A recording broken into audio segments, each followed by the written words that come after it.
Now, about 200 US Marines have arrived in Darwin for 6 months of training in northern Australia. It's all part of the United States' push for a greater military presence in the Asia-Pacific region. Andrew Thompson reports.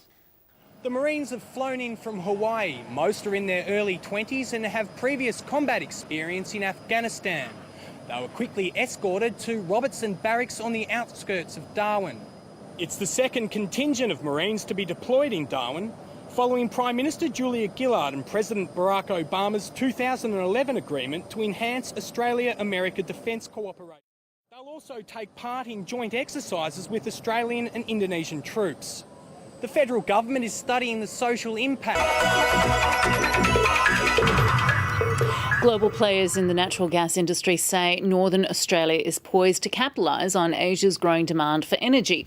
Around 1,000 industry delegates are meeting in Darwin for the Southeast Asia Australia Offshore Conference to discuss how Australia can remain competitive in the global market. Multinational companies are pouring billions of dollars into Northern Australia to discover and mine a bounty of natural gas deposits.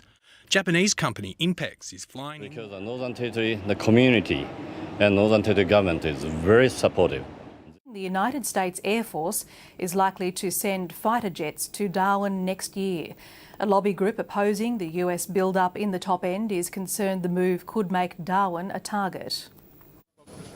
The US is steadily building its military presence in the top end. Contingents of 250 US Marines are already rotating through the territory annually, and the Australian government has approved plans for numbers to increase to 2,500 within a few years.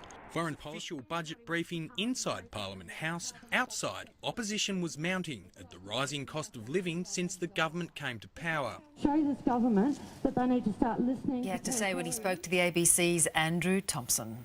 What about reading in the newspaper about things like Gina Reinhardt and Twiggy Forrest saying that, there's potentially a lot of development and future population growth up here? Is that something you share? I didn't know what they've said, but I absolutely believe that.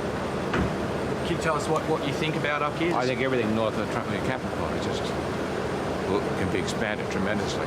Residents are trying to protect. They've heard about some of the social problems FIFO workers have caused in other parts of Australia and don't want them happening here.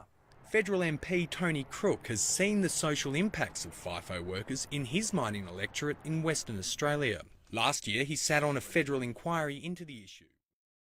Operator Air Services has since implemented major changes to driver training throughout Australia.